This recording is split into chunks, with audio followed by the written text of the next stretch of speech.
ಶ್ರೀ ಗುರುಭ್ಯೋ ನಮಃ ಪರಮ ಗುರುಭ್ಯೋ ನಮಃ ಶ್ರೀಮದಾನಂದ ತೀರ್ಥ ಭಗವತ್ಪಾದಾಚಾರ್ಯ ಗುರುಭ್ಯೋ ನಮಃ ಹರಿ ಓಂ ಧ್ಯಾಯೇಂದ್ರ ಸಿಂಹಮರುತ್ತರ ಮಿತ್ರನೇತ್ರಂ ಜಾನು ಪ್ರಸಕ್ತ ಕ್ರಯಗ್ಮಮತಾಪರಾಭ್ಯ ಚಕ್ರಂ ಧರಂ ಚದರತಂ ಪ್ರಿಯಾಸಮೇತಂ ದಿಗ್ವಾಂಶು ಕೋಟ್ಯಧಿಕತೇನ ಸಮಗ್ರ ಶಕ್ತಿಂ ಹರಿ ಓಂ ಶ್ರೀ ಶ್ರೀ ಸತ್ಯಾತ್ಮತೀರ್ಥ ಶ್ರೀಪಾದ ಸ್ವಾಮಿ ಗುರುಭ್ಯೋ ನಮಃ ಹರಿ ಓಂ. ಪೂರ್ವ ಸಂಕಲ್ಪಿತ ನಮ್ಮ ಮನೆಯಲ್ಲಿ ಶ್ರೀಮದ್ ಭಾಗವತ ಪ್ರವಚನವನ್ನು ನೆರವೇರಿಸ್ತಾ ಇದ್ದೇವೆ. ಶ್ರೀಪಾದಂಗಳವರ ಪರಮ ಪೂಜ್ಯ ಶ್ರೀ ಶ್ರೀ ಶ್ರೀಪಾದಂಗಳವರ ಅಧಿಕ ಮಾಸದ ದಿಗ್ವಿಜಯ ಅಂಗವಾಗಿ ಎಲ್ಲ ಮಠದಲ್ಲೂ ಮನೆಗಳಲ್ಲೂ ನೆರವೇರಿಸ್ತಾ ಇದ್ದೇವೆ. ನಮ್ಮನೆಯಲ್ಲೂ ಕೂಡ ಸಂಕಲ್ಪವನ್ನು ಮಾಡಿದ್ದೇವೆ.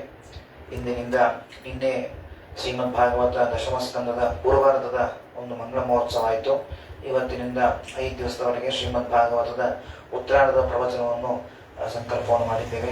ನಾಡಿನ ಸುಪ್ರಸಿದ್ಧ ವಿದ್ವಾಂಸರಾದ ಹಿರಿಯ ವಿದ್ವಾಂಸರಾದ ಪಂಡಿತ್ ಶ್ರೀ ಆದ್ಯ ಗೋವಿಂದಾಚಾರ್ಯರು ಈ ಒಂದು ದಶಮ ಸ್ಕಂದದ ಉತ್ತರಾರ್ಧದ ಪ್ರವಚನ ನೆರವೇರಿಸಿಕೊಳ್ಬೇಕು ಅಂತ ಸ್ವಾಗತ ಮಾಡ್ತಾ ಇದ್ದೇನೆ.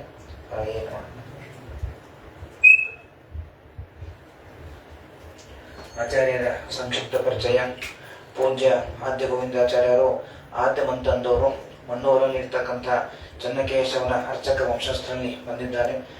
ದೊಡ್ಡ ಮಂತನ ಆಚಾರ್ಯರು ಅವರು ಹಿಂದೆ ಜಗಶ್ರೀಪುರಂ ರಾಯಮಠದಲ್ಲಿ ಅರ್ಚಕರಾಗಿ ಸೇವೆ ಸಲ್ಲಿಸಿದ್ದಾರೆ ಮತ್ತು ಹಿರಿಯ ಪುರೋಹಿತರು, ಹಿರಿಯ ವಿದ್ವಾಂಸರು, ಬಹಳ ಸಜ್ಜನರು, ಬಹಳ ಸಾತ್ವಿಕರು ನಮ್ಮ ಮಾರ್ಗದರ್ಶನ ಕೊಡ್ತಾ ಇದ್ದಾರೆ. ಪೌರೋಹಿತ್ಯ ಒಂದು ರೀತಿಯಲ್ಲಿ ಈ ಥರ ಹೀಗೆ ಮಾಡಬೇಕು ಅಂತ ನಮಗೆಲ್ಲ ಮಾರ್ಗದರ್ಶನ ಕೊಟ್ಟವರು ಮತ್ತು ಅನೇಕ ಜನರಿಗೆ ಪಾಠವನ್ನು ನೆರವೇರಿಸ್ತಾ ಇದ್ದಾರೆ. ಮತ್ತು ಮೈಸೂರಿನಲ್ಲಿ ಪ್ರಸಿದ್ಧ ಪುರೋಹಿತರು ಅಂತ ಹೇಳಲಿಕ್ಕೆ ಕಮ್ಮಿ ಇಲ್ಲ. ಹಾಗೆ ಆದ್ಯ ಗೋವಿಂದಾಚಾರ್ಯರು ಪೂಜ್ಯ ಸತ್ಯಧ್ಯಾನ ವಿದ್ಯಾಪೀಠದಲ್ಲಿ ಪ್ರಾಥಮಿಕ ಶಿಕ್ಷಣ, ನ್ಯಾಯ, ವೇದಾಂತ ಶಾಸ್ತ್ರ ಅಧ್ಯಯನ ಮಾಡಿ ಪಂಡಿತ್ ಪೂಜ್ಯ ಮಾಹುಲಿ ಆಚಾರ್ಯರಲ್ಲಿ ಸುಧಾಮಂಗಳ ನೆರವೇರಿಸಿ ಅನೇಕ ಪೀಠಾಧಿಪತಿಗಳ ಸಮ್ಮುಖದಲ್ಲಿ ಪರೀಕ್ಷೆಯನ್ನು ಕೊಟ್ಟು ವಿದ್ವಾಂಸರಾದರು. ಈಗ ಪ್ರಸ್ತುತ ಆಚಾರ್ಯರು ಮೈಸೂರಿನಲ್ಲೇ ವಾಸವಾಗಿದ್ದು, ವಿಜಯನಗರದಲ್ಲಿ ವಾಸವಾಗಿದ್ದು ಪಾಠ, ಪ್ರವಚನ, ಪೌರಾಹಿತ್ಯ ಕಾರ್ಯಕ್ರಮ ನೆರವೇರಿಸ್ತಾ ಇದ್ದಾರೆ. ಮತ್ತು ಆಚಾರ್ಯರು ಶ್ರೀನಿವಾಸ ಕಲ್ಯಾಣ ಬಹಳ ವಿಶೇಷವಾಗಿ ನೆರವೇರಿಸ್ತಾ ಇದ್ದಾರೆ. ಮತ್ತು ಅವರ ಮಗ ಕೂಡ ಮೊನ್ನೆಯಷ್ಟೇ ಶ್ರೀಪಾದಂಗಳವರಲ್ಲಿ ಸುಧಾಮಂಗಳ ನೆರವೇರಿಸಿ ವಿದ್ವಾಂಸರಾದರು. ಬಹಳ ಸಂತೋಷ ಆಗುತ್ತೆ ಆಚಾರ್ಯ ಸ್ವಾಗತ ಮಾಡೋದಕ್ಕೆ. ನಾವು ಈ ಒಂದು ದಶಮಸ್ಕಂದದ ಪೂರ್ವ ಸಂಕಲ್ಪ, ದಶಮಸ್ಕಂದದ ಉತ್ತರಾರ್ಧದ ಪ್ರವಚನವನ್ನು ತಾವು ನೆರವೇರಿಸ್ಕೊಳ್ಬೇಕು ಅಂತ ಹೇಳಿದಾಗ ಬಹಳ ಸಂತೋಷಪಟ್ಟು ಖಂಡಿತ ಬರ್ತೀನಿ, ನೆರವೇರಿಸ್ತೀನಿ ಅಂತ ಹೇಳಿದರು. ಹೀಗಾಗಿ ಬಹಳ ಅಭಿಮಾನ. ಆ ವಿಷಯ ಬಂದೇನಪ್ಪ ಅಂದ್ರೆ ನಮ್ದು ಒಂದೇ ಗೋತ್ರ, ಜಮದಗ್ನಿ ಗೋತ್ರ ನಮ್ದು. ಬಹಳ ಅಭಿಮಾನ ಮಾಡ್ತೇವೆ ಒಮ್ಮೆ ನಾನು. ಹೀಗಾಗಿ ಆಚಾರ್ಯರು ಈ ಒಂದು ಶ್ರೀಪಾದಂಗಳವರ ಅಧಿಕ ಮಾಸದ ವೈಭವದ ಒಂದು ಕಾರ್ಯಕ್ರಮ ಶ್ರೀಪಾದಂಗಳವರಿಗೆ ಏನಾದರೂ ನಾವು ಸಮರ್ಪಣೆ ಮಾಡಬೇಕಲ್ಲ, ಸ್ವಾಮಿಗಳಿಗೆ ಪ್ರೀತಿಯಾಗಿ ಸ್ವಾಮಿಗಳಿಗೆ ನಾವು ಒಂದು ಪುಣ್ಯ ಸಮರ್ಪಣೆ ಮಾಡಿದಾಗ ಭಗವಂತ ಪ್ರೀತನಾಗ್ತಾನೆ. ಹೀಗಾಗಿ ಆ ಒಂದು ಎಲ್ಲ ಭಾಗವತ ಪ್ರವಚನವನ್ನು ಹೇಳಿಸ್ತಾ ಇದ್ದೀನಿ. ಈ ಒಂದು ಸಂದರ್ಭದಲ್ಲಿ ಗೋವಿಂದಾಚಾರ್ಯರು, ಪೂಜ್ಯ ಗೋವಿಂದಾಚಾರ್ಯರು ಆ ದಶಮಸ್ಕಂದ ಉತ್ತರಾರ್ಧ ಪ್ರವಚನ ನೆರವೇರಿಸಿಕೊಳ್ಬೇಕು ಅಂತ ಮತ್ತೊಮ್ಮೆ ಪ್ರಾರ್ಥನೆ ಮಾಡ್ತಾ ಆಚಾರ್ಯ ಸ್ವಾಗತ ಮಾಡ್ತಾ ಇದೆ. ಮತ್ತು ಅನೇಕ ಶ್ರೋತರು ಬಂದು ಇಲ್ಲಿ ಸನ್ನಿಹಿತರಾಗಿದ್ದೀರಾ. ನಿಮ್ಮನ್ನು ಕೂಡ ಸ್ವಾಗತ ಮಾಡ್ತಾನೆ. ಮತ್ತು ಮಾಧ್ಯಮದಲ್ಲಿ ಆನ್ಲೈನ್ನಲ್ಲಿ ಅನೇಕರು ವೀಕ್ಷಣೆ ಮಾಡ್ತಾ ಇದ್ದಾರೆ. ನಿಮ್ಮನ್ನು ಕೂಡ ಸ್ವಾಗತ ಮಾಡ್ತಾ ಕಾರ್ಯಕ್ರಮವನ್ನು ನಡೆಸಬೇಕು ಅಂತ ಮತ್ತೊಂದು ಪ್ರಾರ್ಥನೆ. ಹರೇ ಕೃಷ್ಣ. ಹರೇ ನಮಃ.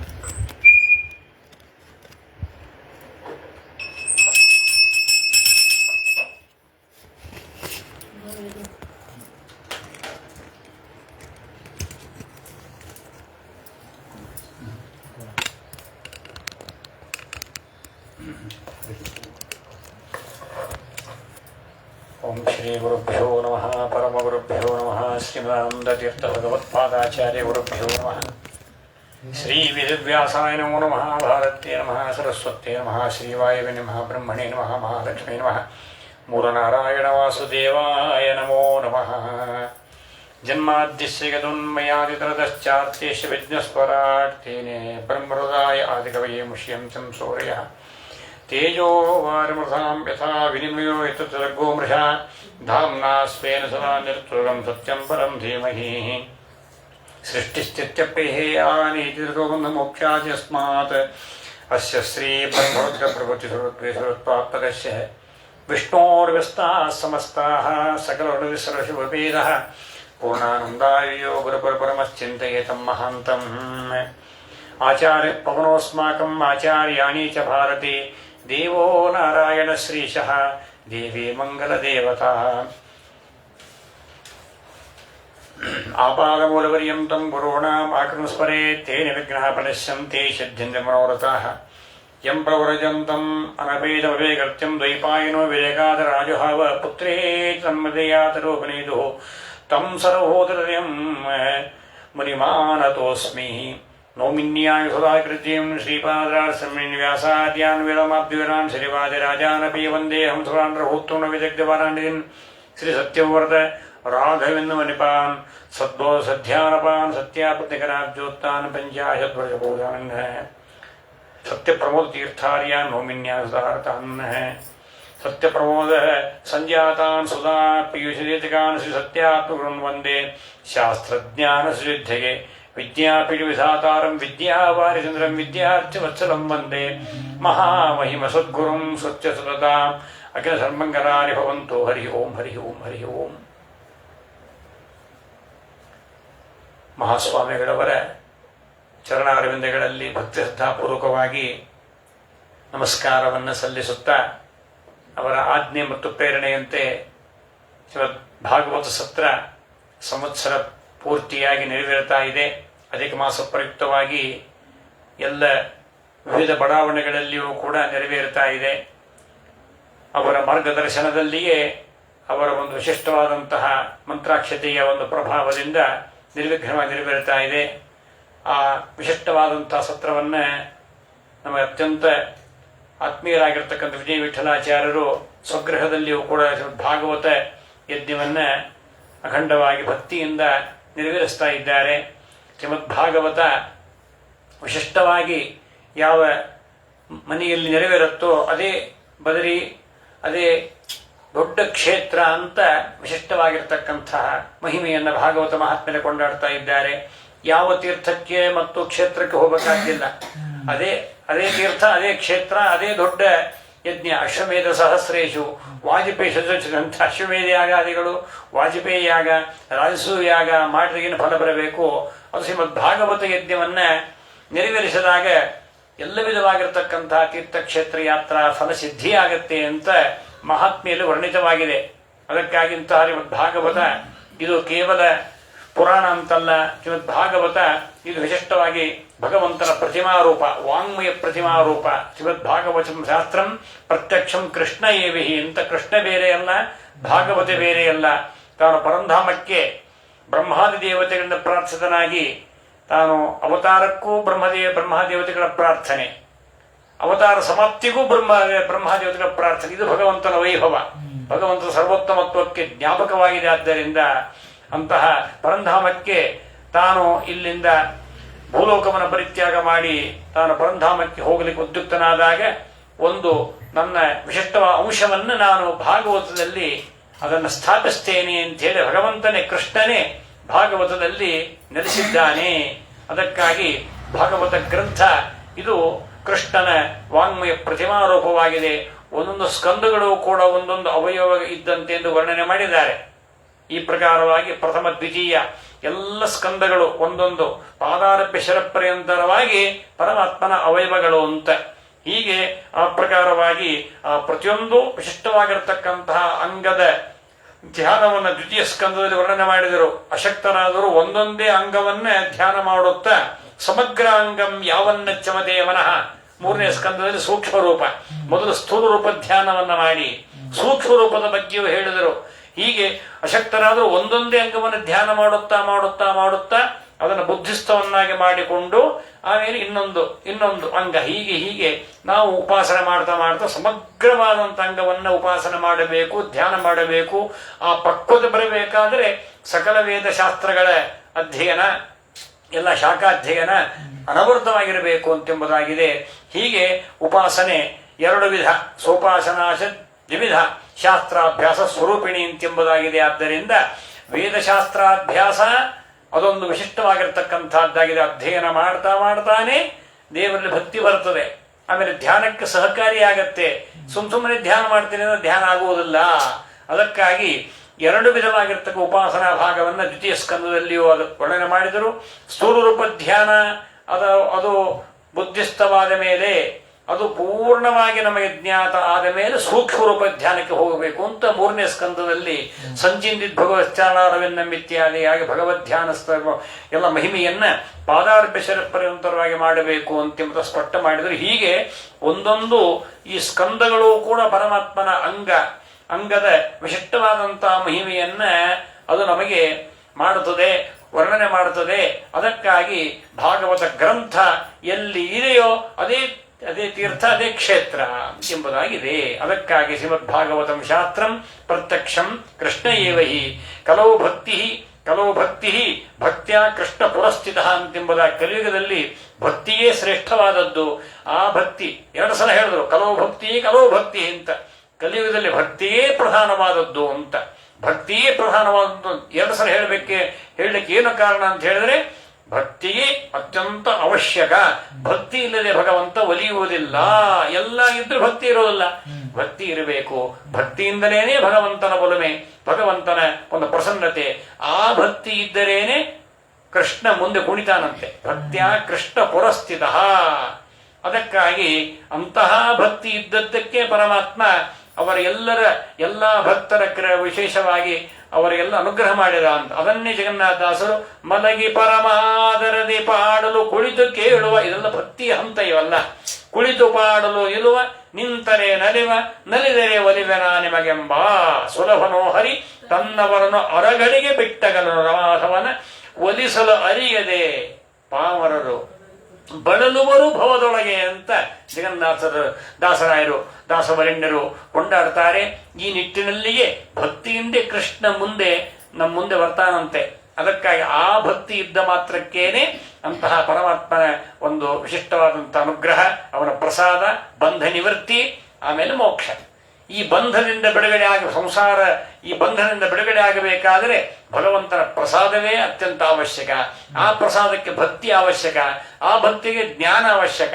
ಆ ಜ್ಞಾನ ನಮಗೆ ಈ ಭಾಗವತಾದಿ ಶಾಸ್ತ್ರಗಳು ನಮಗೆಲ್ಲ ಕೊಡ್ತಾ ಇದೆ.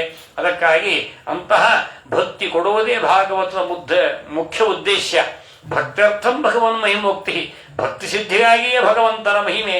ನಾವು ಎಷ್ಟು ಬಾರಿ ಅದನ್ನು ಕೇಳುತ್ತೇವೆ, ಎಷ್ಟು ಬಾರಿ ಪುನಃ ಚರವಿದೆ ಚರವಣಾನ ಅಂತ ಹೇಳ್ತಾರೆ. ಮೇಲಿನ ಮೇಲೆ ಕೇಳ್ತಾ ಇದ್ದರೆ ಭಕ್ತಿ ಅವಶ್ಯವಾಗಿ ಜಾಗೃತವಾಗತ್ತೆ, ಭಕ್ತಿ ದೃಢವಾಗತ್ತಂದು. ಭಕ್ತಿ ದೃಢವಾದಷ್ಟು ಭಗವಂತನ ಸಾಮೀಪ್ಯ ನಮಗೆ ದೊರಕುತ್ತದೆ.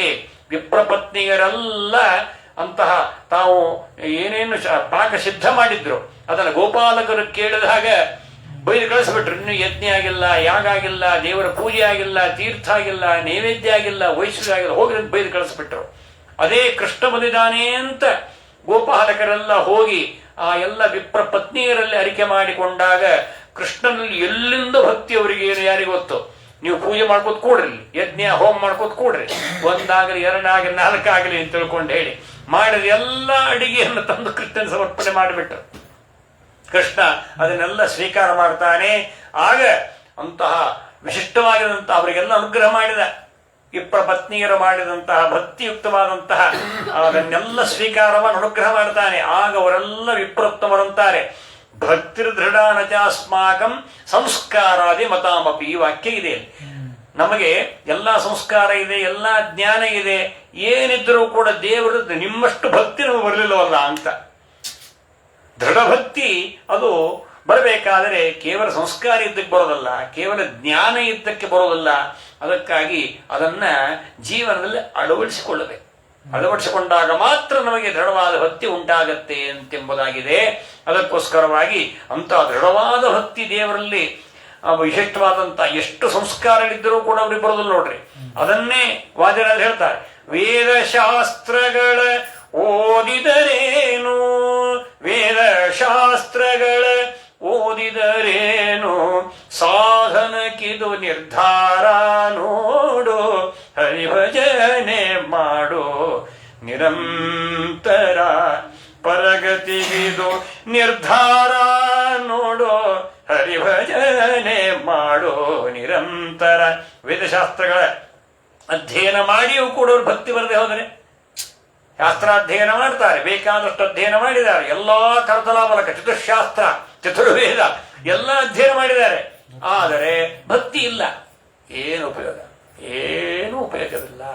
ಅದಕ್ಕಾಗಿ ಭಕ್ತಿ ಸಿದ್ಧಿಗಾಗಿಯೇ ಅದು ಕೇವಲ ಪ್ರದರ್ಶನಕ್ಕಾಯ್ತಷ್ಟೇ.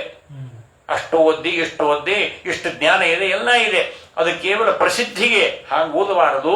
ಭಕ್ತಿ ಸಿದ್ಧಿಗಾಗಿಯೇ, ಭಕ್ತಾನಾಂ ಭಕ್ತಿ ಸಿದ್ಧಿಗೆ. ಅದು ಸಂಕಲ್ಪದಲ್ಲಿ ಜ್ಞಾನ ಭಕ್ತಿ ವೈರಾಗ್ಯ ಸಿದ್ಧ್ಯರ್ಥಂ ನಾನು ತಿಳ್ಕೊಂಡೇ ಸಂಕಲ್ಪ ಮಾಡಿಯೂ ಭಕ್ತಿ ಅವನಿಗೆ ಜ್ಞಾನ ಬರದೆ ಹೋದ್ರೆ, ಭಕ್ತಿ ಬರದೆ ಹೋದ್ರೆ ಏನು ಉಪಯೋಗ ಹೇಳ್ರಿ? ಅದೂ ವೇಷ್ಟೇ, ಸಂಕಲ್ಪವೂ ವೇಷ್ಟೇ. ಹೀಗಾಗಿ ಈ ಪ್ರಕಾರವಾಗಿ ಅದು ಎಷ್ಟು ಶಾಸ್ತ್ರ ವೇದ ಅಧ್ಯಯನ ಮಾಡಿದರೂ ಕೂಡ ದೇವರಲ್ಲಿ ಭಕ್ತಿ ಬರದೆ ಹೋದರೆ ಅವನೆಂಥ ಜ್ಞಾನಿ ಹೇಳ್ರಿ? ಅದಕ್ಕಾಗಿ ವ್ಯಾಸರಾಜರು ನಾನೆಲ್ಲಿ ಜ್ಞಾನಿಯೋ ನಾನೆಲ್ಲಿ ಸುಜನ ಹೀನ ವಿಷಯಗಳುಂಬ ಶ್ವಾನನಂತಿರುವೆ. ನಾನೆಲ್ಲಿ ಜ್ಞಾನಿಯೋ ನಾನೆಲ್ಲಿ ಸುಜನ, ನಾನೆಂಥ ಜ್ಞಾನಿ ನಾನೆಂಥ ಸಜ್ಜನ ಹೇಳ್ರಿ? ಏನೂ ಇಲ್ಲ, ಎಲ್ಲ ನಿಲ್ಲು. ದೇವರಲ್ಲಿ ಭಕ್ತಿ ಇಲ್ಲ, ದೇವರಲ್ಲಿ ದೇವರ ನಾಮ ಸಂಕೀರ್ತನೆ ಇಲ್ಲ, ವ್ರತ ಇಲ್ಲ, ನೇಮ ಇಲ್ಲ, ಉಪವಾಸವಿಲ್ಲ. ಏನು ಮಾಡ್ದಂಗಾಯ್ತು? ಶಾಸ್ತ್ರಾಧ್ಯಯನ ಮಾಡಿದ್ದ ಮಾತ್ರಕ್ಕೆ ಇದೆಲ್ಲ ಜೀವನದಲ್ಲಿ ಅಳವಡಿಸಿಕೊಳ್ಳದೆ ಹೋದರೆ ಅಧ್ಯಯನ ಮಾಡಿದ್ದು ವ್ಯರ್ಥವೇ ಬರ್ತದೆ. ಹೀಗಾಗಿರುವುದರಿಂದ ಈ ವಿಶಿಷ್ಟವಾಗಿರತಕ್ಕಂತಹ ಆ ಭಕ್ತಿ, ಭಕ್ತಾನಾಂ ಭಕ್ತಿ ಸಿದ್ಧಯೇ, ಭಕ್ತಿ ಬರಬೇಕು, ದೃಢವಾದ ಭಕ್ತಿ. ಆಗ ಅಂತಹ ಒಂದು ಕೃಷ್ಣನ ಸಂದರ್ಭದಲ್ಲಿಯೇ ಆ ಎಲ್ಲ ವಿಪ್ರೋತ್ತಮರು ಉದ್ಗಾರಿಸಿದ್ರಂತೆ, ಭಕ್ತಿ ದೃಢ ನಚ ಅಸ್ಮಾಕಂ ಸಂಸ್ಕಾರಾದಿ ಮತಾಂಬಪಿ. ಎಲ್ಲಾ ಸಂಸ್ಕಾರ, ಎಲ್ಲ ಗುರುಗಳ ಸೇವೆ, ಗುರುಕುಲವಾಸ ಎಲ್ಲ ಮಾಡಿದೀವಿ, ಮತ್ತೆ ಎಲ್ಲ ಪಾಂಡಿತ್ಯ ಬಂತು, ಎಲ್ಲ ಶಾಸ್ತ್ರಾಧ್ಯಯನ ಎಲ್ಲ ಅಧ್ಯಯನ ಮಾಡಿದೀವಿ. ಆದರೆ ನಿಮ್ಮಷ್ಟು ಭಕ್ತಿ ಬರಲಿಲ್ಲ. ಅದಕ್ಕೆ ಕೃಷ್ಣ ನಿಮಗೆ ಅನುಗ್ರಹ ಮಾಡಿದ, ನಮಗೆ ಅನುಗ್ರಹ ಆಗಲಿಲ್ಲ ಅಂತ ಹೇಳ್ಕೊಂಡು ಅವರೆಲ್ಲ ಪೂರ್ಣವಾಗಿ ನಮ್ದು ಎಲ್ಲ ವೇಸ್ಟ್ ಆಗೋಯ್ತು ಅಂತ ನೊಂದ್ಕೊಂಡ್ರಂತೆ. ಇದರಿಂದ ಏನು ವೇದ್ಯವಾಗ್ತದೆ ಅಂದ್ರೆ, ಎಲ್ಲ ವಿಧವಾಗಿರತಕ್ಕಂತಹ ವೇದಾದಿ ಶಾಸ್ತ್ರಗಳು, ಎಲ್ಲ ಪುರಾಣಗಳ ಅವಲೋಕನ, ಅಧ್ಯಯನ ಇದೆಲ್ಲ ಮಾಡಬೇಕಾದರೆ ಮಾಡಿ ಅದನ್ನ ಜೀವನದಲ್ಲಿ ಅಳವಡಿಸಿಕೊಳ್ಳಬೇಕು, ಅದರಂತೆ ನಡೀಬೇಕಂತೆ. ನಡೆದಾಗ ಮಾತ್ರ ದೇವರಲ್ಲಿ ಭಕ್ತಿ ಉಂಟಾಗತ್ತೆ ಎಂಬುದಾಗಿದೆ. ಈ ನಿಟ್ಟಿನಲ್ಲಿ ಭಾಗವತವನ್ನ ಎಷ್ಟು ಬಾರಿ ಪುನಃ ಎಷ್ಟು ಕೇಳಿದರೂ ಆ ವಿಧವಾದಂತಹ ಭಕ್ತಿ ನಮ್ಮಲ್ಲಿ ದೃಢವಾಗತ್ತೆ ಎಂಬುದಾಗಿದೆ. ಅದಕ್ಕಾಗಿ ಆ ಭಕ್ತಿ ಸಿದ್ಧಿಗಾಗಿಯೇ ಭಕ್ತ್ಯರ್ಥಂ ಭಗವನ್ ಮಹಿಮೋಕ್ತಿ, ಭಕ್ತಿ ಸಿದ್ಧಿಗಾಗಿಯೇ ಈ ಭಾಗವತ ಹೊರಟಿದೆ. ಭಾಗವತ ರೂಪಂತ ಕೃಷ್ಣನೇ ನಮಗೆ ಭಕ್ತಿ ಕೊಡ್ತಾನೆ. ಅದಕ್ಕಾಗಿ ಅರ್ಜುನ ಹೇಳುವಾಗ ನಿನ್ನನ್ನು ನಾವು ಹೇಗೆ ಒಲಿಸಿಕೊಳ್ಳಬೇಕು ಅಂದ್ರೆ, ಭಕ್ತ್ಯಾದು ಅನನ್ಯ ಶಕ್ಯ ಅಹಂ ಏವಂ ವಿಧೋರ್ಜನ ಜ್ಞಾತುಂ ದ್ರಷ್ಟುಂಚ ತತ್ವೇನ ಪ್ರವೇಷ್ಟುಂಚ ಪರಂತಪ. ಅನನ್ಯವಾದಂತ ಭಕ್ತಿ ಇದ್ದರೆ ಮಾತ್ರ ನನ್ನ ತಿಳಿಲಿಕ್ಕೆ ಸಾಧ್ಯ, ನನ್ನನ್ನ ನೋಡಲಿಕ್ಕೂ ಸಾಧ್ಯ, ನನ್ನನ್ನ ಪ್ರವೇಶ ಮಾಡಲಿಕ್ಕೂ ಸಾಧ್ಯ. ಅಂದ್ರೆ ಆ ಮೋಕ್ಷ ಆಗಬೇಕಾದ್ರೆ ಸಾಯುಜ್ಯ, ಸಾಲೋಕ್ಯ, ಸಾಮೀಪ್ಯ, ಸಾಲೋಕ್ಯ ಅಂತ ಮೋಕ್ಷ ಇದೆ ನೋಡ್ರಿ. ಮೋಕ್ಷ ಆಗಬೇಕಾದ್ರೂ ಇಷ್ಟೆಲ್ಲ ಅನನ್ಯವಾದ ಭಕ್ತಿ ಇರಬೇಕು. ಅನನ್ಯವಾದ ಭಕ್ತಿ ಇದ್ದರೆ ಮಾತ್ರ ನೋಡ್ಲಿಕ್ಕೆ ಸಾಧ್ಯಪ್ಪ ಅರ್ಜುನ ಅಂತ ಕೃಷ್ಣ ಅರ್ಜುನಿಗೆ ಉಪದೇಶ ಮಾಡ್ತಾನೆ. ಆದ್ದರಿಂದ ಈ ಪ್ರಕಾರವಾಗಿ ಇಷ್ಟೆಲ್ಲ ಕೇಳಿ ಭಾಗವತ ಕೇಳಿಯೂ ಭಕ್ತಿ ಬರದೆ ಹೋದರೆ ವೇಸ್ಟ್, ಹೌದಲ್ಲ? ಅಷ್ಟು ಶ್ರಮ ಏವ ಹಿ ಕೇವಲಂ ಅಂತ ಮೊದಲೇ ಸ್ಕಂದದಲ್ಲಿ ಬಂತು. ನೋತ್ಪಾದಿ ಯದಿರೇತಂ ಶ್ರಮ ಏವ ಹಿ ಕೇವಲಂ. ಈ ಪ್ರಕಾರವಾಗಿ ಅಂತಹ ಪರಮಾತ್ಮನ ಕಥೆಯಲ್ಲಿ ಆಸಕ್ತಿ ಬರದೆ ಹೋದರೆ ಏನು ಮಾಡಿದ್ರೂ ವೇಸ್ಟ್ ಎಂಬುದಾಗಿದೆ. ಅದಕ್ಕಾಗಿ ಆಸಕ್ತಿ ಉಂಟಾಗಬೇಕು. ಆಸಕ್ತಿ ಬರಬೇಕಾದ್ರೆ ಮೇಲ್ ಕೇಳಬೇಕು. ಕೇಳಿದ್ದೇವೆ ಬಿಟ್ರೆ ಭಾಗವತ ಏನು ಎಲ್ಲ ಕಡೆ ಕೇಳ್ತೇವೆ. ಎಷ್ಟು ಕೇಳಿದರೂ ಕೂಡ ಭಾಗವತ ಅದು ನಮಗೆ ಯೋಗ ಇದ್ರೇನೆ ಹೇಳೋದಕ್ಕೂ ಕೇಳೋದಕ್ಕೂ ಯೋಗ ಬೇಕಂತೆ. ಯೋಗ ಇದ್ರೇನೆ ಭಾಗವತ ಸಿಗತ್ತಂತೆ. ಎಲ್ಲರಿಗೂ ಅದು ದೊರಕಲ್ಲ. ಸುಮ್ಮನೆ ದೊರಕುವುದೇ ಈ ಮುಕ್ತಿ ಅಂತ ಸರ್ವಥಾ ದೊರಕುವುದಿಲ್ಲ ಅಂತಿದೆ. ಆದ್ದರಿಂದ ಎಷ್ಟು ಬಾರಿ ಕೇಳು, ಅದಕ್ಕೆ ಒಂದು ಬಾರಿ ಸ್ಮರಣೆ ಸಾರದೆ ಅಂತ ಹೇಳ್ತಾರೆ. ಹೀಗೆ ಈ ಪ್ರಕಾರ ಎಷ್ಟು ಬಾರಿ ನಾವು ಭಾಗವತವನ್ನ ಅಧ್ಯಯನ ಮಾಡಿದ್ರೆ, ಎಷ್ಟು ಬಾರಿ ಕೇಳಿದ್ರು ಕೂಡ ಹೊಸ ವಿಚಾರಗಳು ಬರ್ತದೆ. ಅದಕ್ಕಾಗಿ ಭಾಗವತವನ್ನ ಮೇಲ್ಮೇಲೆ ಕೇಳಬೇಕು. ಭಾಗವತನ ಅಂತ ತಿಳ್ಕೊಂಡು ಅದನ್ನು ತಾತ್ಸಾರ ಮಾಡಬಾರದು. ಎಷ್ಟು ಬಾರಿ ಕೇಳಿದ್ರು ಹೊಸ ವಿಚಾರಗಳು ಹೊರಹೊಮ್ಮತ್ತೆ, ಹೊಸ ರತ್ನಗಳು ಅದನ್ನು ಹೆಕ್ಕಿ ತೆಗೆದಾಗ ಭಾಗವತ ಅದಕ್ಕೆ ವಿದ್ಯಾವತಾಂ ಭಾಗವತ ಪರೀಕ್ಷಾ ಅಂತಿದೆ. ಆದ್ದರಿಂದ ಭಾಗವತ ಹೇಳುವಾಗ ಆ ನಿಟ್ಟಿನಲ್ಲಿ ಅದಕ್ಕಾಗಿ ಪ್ರತ್ಯೇಕವಾದಂತಹ ನಿರ್ಣಯ ಶ್ರೀಮದಾಚಾರ್ಯರು ಈ ಭಾಗವತ ನಿರ್ಣಯ ಅಂತ ಹೇಳ್ತಾ ಇದ್ದಾರೆ. ಪುರಾಣಸ್ಥಾನಪಾಂತಾನಾಂ ಅಭಾಷಾತ್ರೈವೇ ಇದನಾಂ ಭವತಾ ಸುಧಕಾ ಚಕ್ರೆ ಶ್ರೀ ಭಾಗವತ ನಿರ್ಣಯ ಅಂತ ಈ ಭಾಗವತ ತಾತ್ಪರ್ಯದ ವರ್ಣನೆಯನ್ನ ನಾರಾಯಣ ಪಂಡಿತಾಚಾರ್ಯರು ಮಧ್ವಿಜಯದಲ್ಲಿ ಮಾಡ್ತಾರೆ. 15 ಸರ್ಗದಲ್ಲಿ ಎಲ್ಲಾ ಗ್ರಂಥಗಳ ವಿಶಿಷ್ಟವಾದಂತಹ ಮಹಿಮೆಯನ್ನು ಕೊಂಡಾಡುತ್ತಿರುವಾಗ ಹೇಳ್ತಾರೆ, ಮಹಾಭಾರತ ತಾತ್ಪರ್ಯ ನಿರ್ಣಯವನ್ನು ಮಾಡಿದ್ದಾರೆ, ತಾತ್ಪರ್ಯ ಬರೆದಿದ್ದಾರೆ. ಇದಕ್ಕೆ ಯಾಕೆ ಮಾಡಬೇಕು ಅಂದ್ರೆ ಎಲ್ಲ ಪುರಾಣ ಮಹಾಭಾರತಕ್ಕೂ ತಾತ್ಪರ್ಯ ಬೇಕೇ ಆಗಿತ್ತು, ಅತ್ಯಂತ ಅವಶ್ಯಕವಾಗಿತ್ತು, ನಿರ್ಣಯ ಮಾಡಬೇಕಾಗಿತ್ತು. ಈ ಭಾಗವತ ತಾತ್ಪರ್ಯ ಇದು ವಿಶಿಷ್ಟವಾಗಿರತಕ್ಕಂತಹ, ಯಾಕಂದ್ರೆ ಇಲ್ಲಿ ಭಾಷಾ ವಿಶಿಷ್ಟವಾದಂತಹ ಸಮಾಧಿ ಭಾಷೆ ಇದೆ. ದರ್ಶನ ಭಾಷೆ, ಗುಹ್ಯ ಭಾಷೆ, ಸಮಾಧಿ ಭಾಷೆ ಅಂತಿದೆ. ಮೂರೂ ಭಾಷೆಯಲ್ಲಿಯೂ ಕೂಡ ಮಹಾಭಾರತ ಹೇಗಿದೆ, ಆದರೆ ಇದು ಸಮಾಧಿ ಭಾಷೆಯಲ್ಲಿದೆ. ಅದಕ್ಕಾಗಿ ಇದಕ್ಕೂ ನಿರ್ಣಯ ಅತ್ಯಂತ ಅವಶ್ಯಕವಾಯಿತು ಅಂತೆಂಬ ಉದ್ದೇಶಕ್ಕೋಸ್ಕರವಾಗಿ ಭಾಗವತ ಇದಕ್ಕೆ ನಿರ್ಣಯ ಮಾಡಿಬಿಟ್ರೆ 18 ಪುರಾಣಗಳ ನಿರ್ಣಯ ಮಾಡಿದಂತಾಯಿತು ಅಂತ. ಎಲ್ಲ ಪುರಾಣಕ್ಕೂ ನಿರ್ಣಯ ಅಷ್ಟು ಅಥಾರ್ಟಿಕ್ ಅಂತಾರಲ್ಲ, ಇದೆ ಮಿಥಂ ಅಂತೆಂಬುದಾಗಿ ಎಲ್ಲ ಪುರಾಣಾದಿಗಳಿಗೂ ನಿರ್ಣಯ ಕೊಟ್ಟಂತೆ ಅಂತ ಅರ್ಥ. ಅಂದ್ರೆ ಭಾಗವತ ಇದು ಪುರಾಣಾನಾಂ ಸಾರರೂಪ, ಪರಬ್ರಹ್ಮ ವಿದಾಯಕ. ಪುರಾಣಗಳ ಸಾರರೂಪ ಇದು ಭಾಗವತ. ಮಹಾಭಾರತ ಬಿಂಬ ಆದರೆ ಇದು ಪ್ರತಿಬಿಂಬ.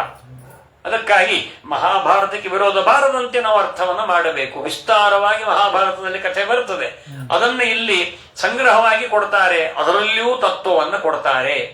ಈ ನಿಟ್ಟಿನಲ್ಲಿ ಮೊದಲೇ ಹೇಳಿದಂತೆ ಭಾಗವತದ ದಶಮಸ್ಕಂಧ ಪರಮಾತ್ಮನ ಶ್ರೀಮುಖ ಅಂತೆ, ಭಗವಂತನ ಮುಖಾರವಿಂದ.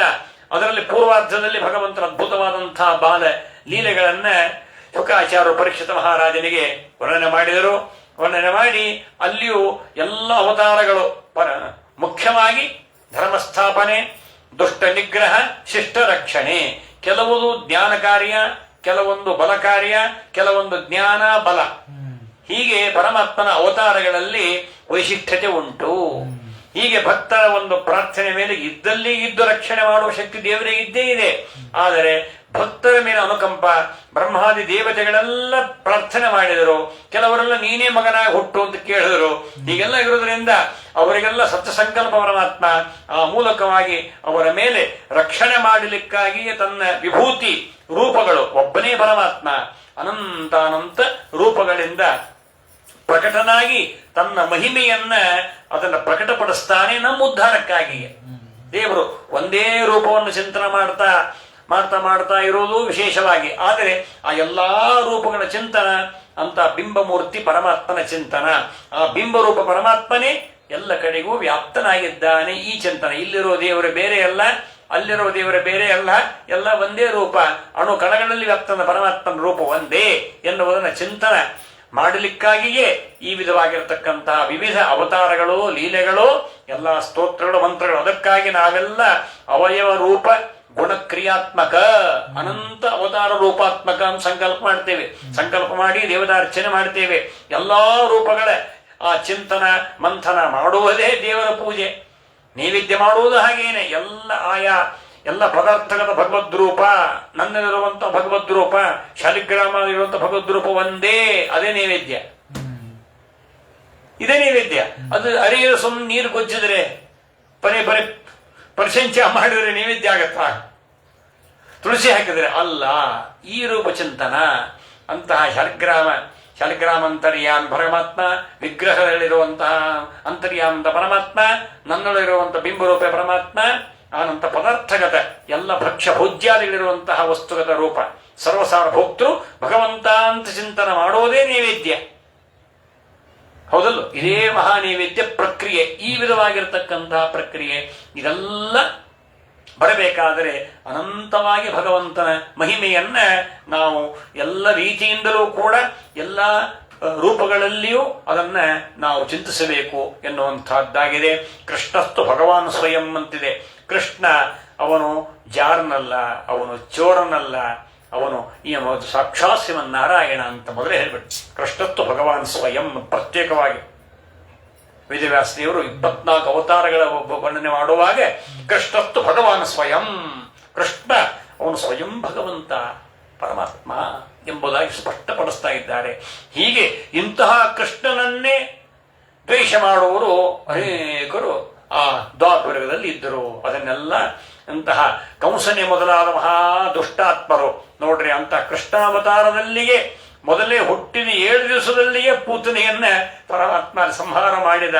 ಹೀಗೆ ಪೂತನಾ ಜೀವಿತಾಹಾರಿ ಶಕಟಾಸುರ ಭಂಜನ ತ್ರಿಣೀಗತ ರಣಾವರ್ಜನ ಒಂದೇ ಎರಡೇ ತ್ರಿಗತ ರಣಾವರ್ತ.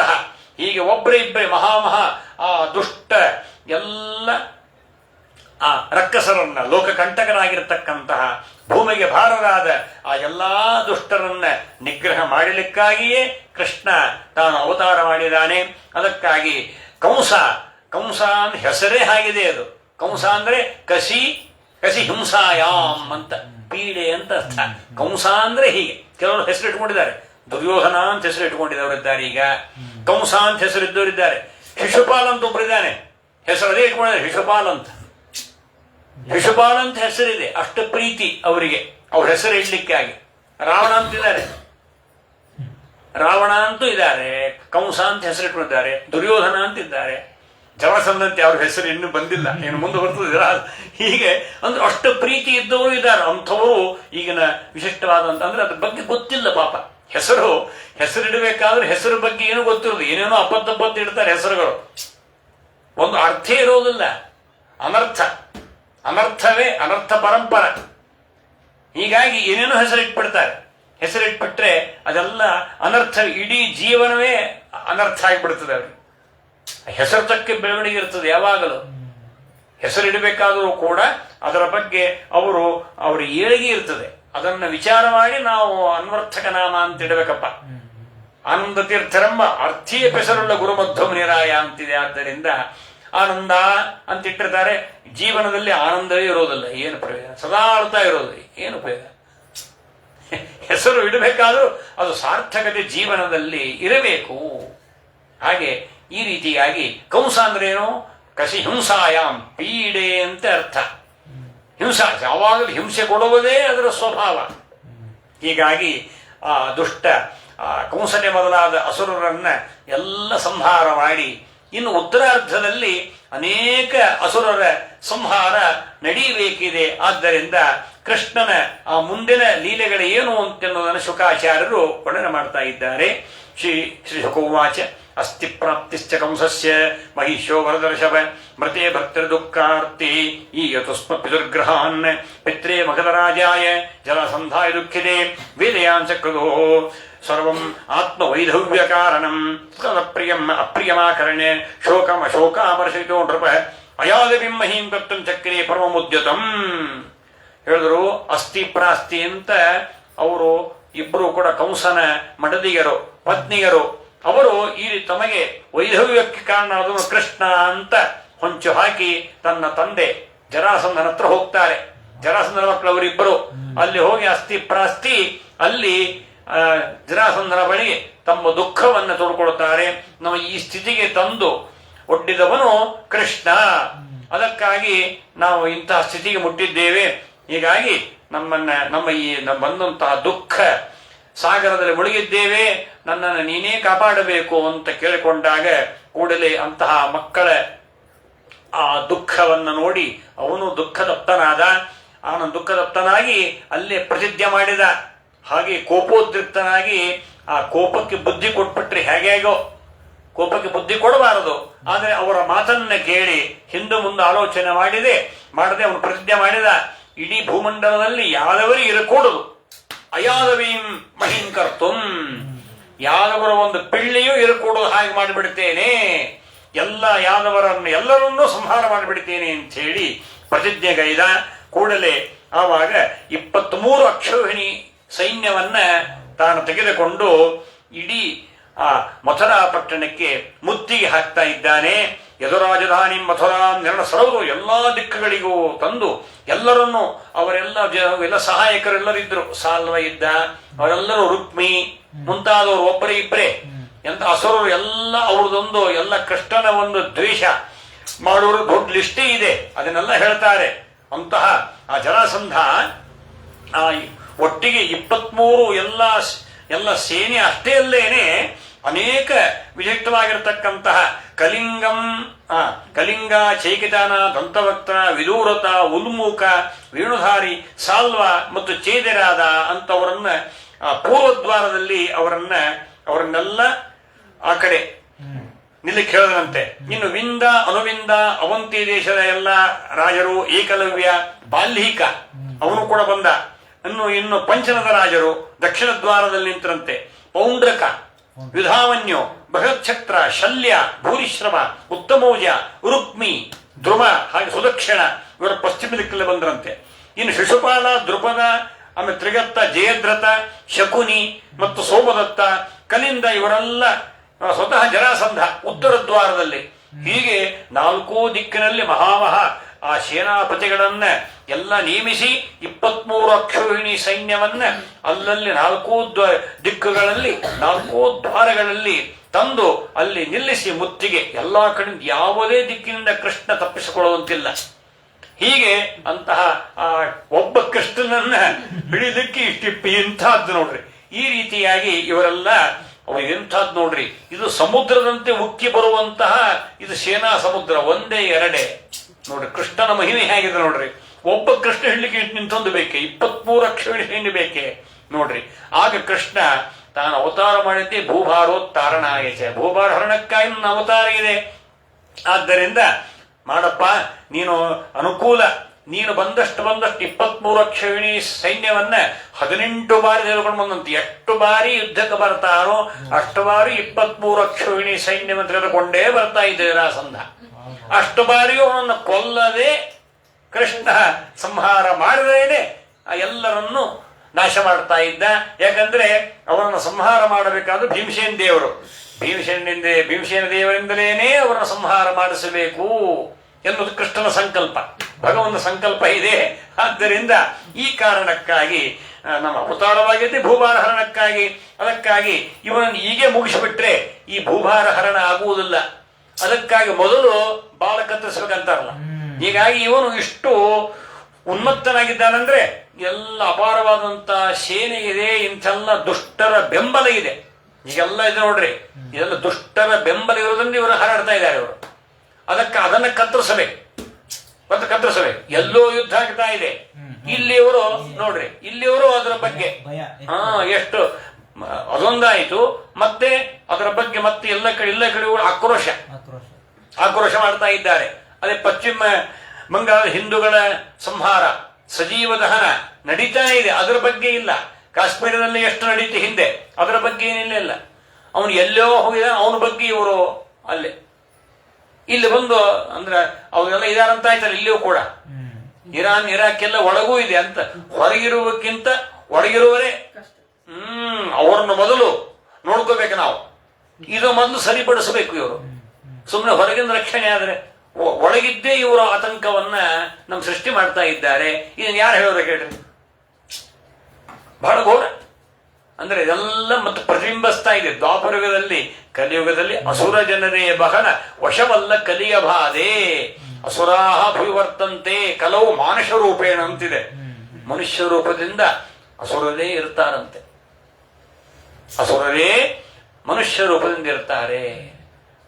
ಹೀಗೆ ಎಲ್ಲಾ ಕಡೆ ನಾವು ಇದನ್ನೇ ನೋಡ್ತಾ ಇದ್ದೇವೆ.